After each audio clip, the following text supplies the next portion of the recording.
कांग्रेस ने प्रधानमंत्री नरेंद्र मोदी के नेतृत्व वाली सरकार के 9 साल पूरे होने पर महंगाई, बेरोजगारी एवं कुछ अन्य विषयों पर उससे 9 सवाल पूछे और कहा कि प्रधानमंत्री ने अपने वादों को पूरा नहीं करके देश के साथ जो विश्वासघात किया है उसके लिए उन्हें वे भाजपा के सभी सांसदों को देश की जनता से माफी मांगनी चाहिए। मुख्य विपक्षी दल ने आरोप लगाया कि प्रधानमंत्री ने जो वादे किए थे वह काल्पनिक थे और कोई वादा पूरा नहीं हुआ। धर्मशाला में आयोजित पत्रकार वार्ता में कांग्रेस पार्टी के राष्ट्रीय प्रवक्ता पवन खेड़ा ने कहा कि राहुल गांधी ने भारत जोड़ो यात्रा के दौरान ये सवाल पूछे थे, लेकिन प्रधानमंत्री और सरकार की तरफ से कोई जवाब नहीं आया। उन्होंने प्रधानमंत्री से सवाल किया कि ऐसा क्यों है, महंगाई और बेरोजगारी आसमान क्यों छू रही है, आर्थिक विषमता क्यों बढ़ रही है, किसानों व आम आदमी की आय दोगुनी क्यों नहीं हुई, किसानों के साथ किए गए वादे पूरे क्यों नहीं हुए, एसएमसी की कानूनी गारंटी क्यों नहीं दी गई। उन्होंने कहा कि बीते 9 सालों में जितनी बातें इन्होंने मैनिफेस्टो, वादों, भाषणों और मन की बात में की वो सब काल्पनिक है। 9 साल का हिसाब मांगने पर 900 साल पीछे मत जाइए। 9 साल में आपने क्या किया ये बताइए। पवन खेड़ा ने कहा कि नरेंद्र मोदी भारत की तुलना पाकिस्तान के साथ करते हैं, इसके लिए उन्हें देश की जनता से माफी मांगनी होगी। उन्होंने मोदी से पूछा कि अडवाणी को फायदा पहुंचाने के लिए एसबीआई और एलआईसी में जमा लोगों की खून पसीने की कमाई का क्यों इस समूह में निवेश किया गया। अडानी समूह की फर्जी कंपनियों में जमा 20,000 करोड़ रुपए किसके हैं। उन्होंने कहा कि प्रधानमंत्री नरेंद्र मोदी ने चीन को लाल आंख दिखाने की बात करने के बावजूद चीन को क्लीन चिट क्यों दी। इसके कारण आज दुनिया भर में चीन हमको बदनाम करने में लगा हुआ है। चुनावी फायदे के लिए, राजनीतिक फायदे के लिए डर का माहौल क्यों पैदा किया जा रहा है। खेड़ा ने कहा कि ऐसा क्यों है कि विपक्षी नेताओं के खिलाफ बदले की भावना से कार्रवाई की जा रही है और विपक्ष शासित सरकारों को अस्थिर करने का प्रयास किया जा रहा है। क्या ऐसा नहीं है कि कुप्रबंधन से 40 लाख लोगों की मौत हुई और प्रभावित परिवारों को मुआवजा क्यों नहीं दिया गया। उन्होंने कहा कि प्रधानमंत्री को इन सवालों पर चुप्पी तोड़नी चाहिए। इस मौके पर उनके साथ स्थानीय विधायक सुधीर शर्मा भी उपस्थित रहे। कल यानी कि 26 तारीख को मोदी सरकार को 9 साल पूरे हो गए। मैंने सोचा आपसे एक बात साझा करूं, एक विचार साझा करूं कि अगले एक हफ्ते तक भारतीय जनता पार्टी के प्रत्येक सांसद को अपने अपने क्षेत्र में जाकर क्षमा याचना करनी चाहिए। मिच्छामी दुक्कड़म कहते हैं जैन समुदाय के लोग, साल में एक दिन ऐसा होता है जब वो माफी मांगते हैं। बड़ी अच्छी परंपरा है। नरेंद्र मोदी जी को, उनके पूरे कैबिनेट को, एक एक सांसद को, एक एक विधायक को पूरे देश से जाकर माफी मांगनी चाहिए कि इन 9 सालों में जो आपके साथ विश्वासघात किया, धोखा दिया, जो झूठ बोला, उस वजह से उन्हें क्षमा मांगनी चाहिए। आप पिक्चरें देखते हैं या नेटफ्लिक्स पे कोई सीरियल देखते हैं तो उसके पहले लिखा हुआ आता है ये सब कुछ काल्पनिक है।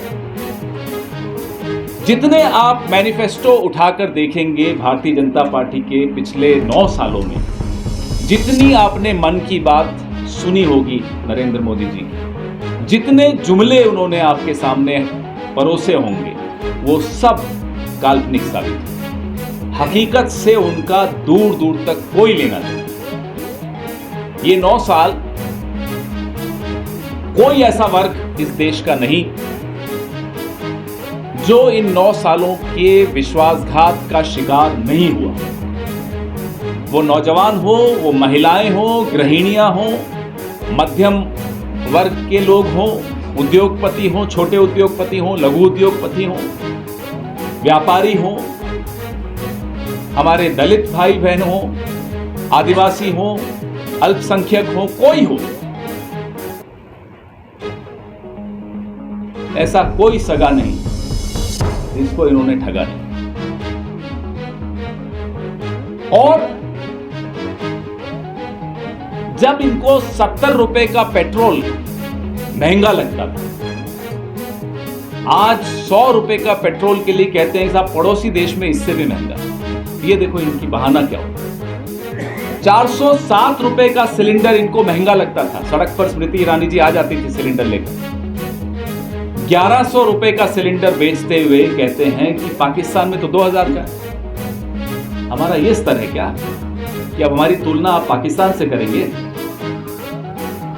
श्रीलंका से करेंगे? भारत की तुलना आप पाकिस्तान से करते हैं? इसलिए आपको क्षमा मांगनी चाहिए, इसलिए आपको माफी मांगनी चाहिए। आपने वादा किया चीन को लाल आंख दिखाएंगे। लाल कालीन तो हमेशा दिखता है जब भी चीन का कोई आता है, लाल आंख दिखाते हुए मोदी जी नहीं।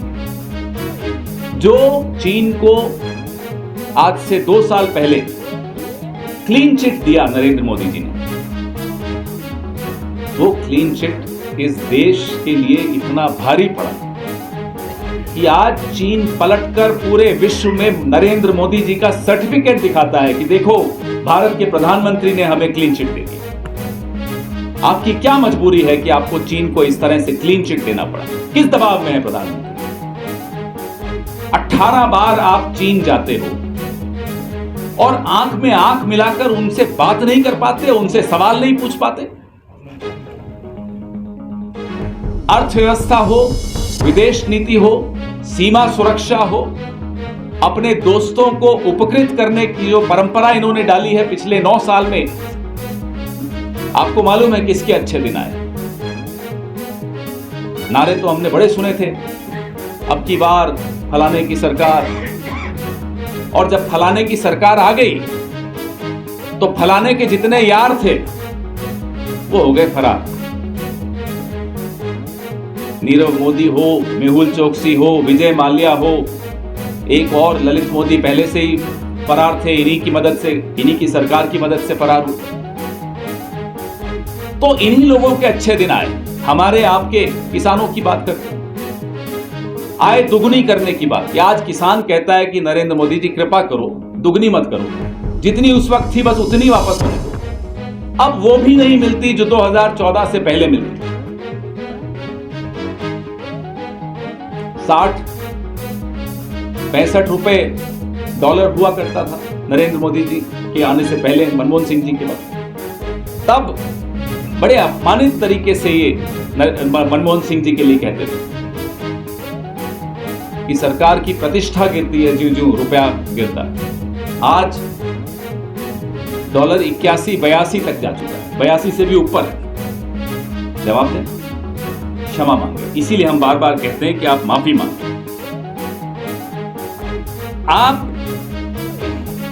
भ्रष्टाचार की बात करें, LIC जिसमें मेरा, आपका, हम जैसे 33 करोड़ लोगों का पैसा लगा हुआ है।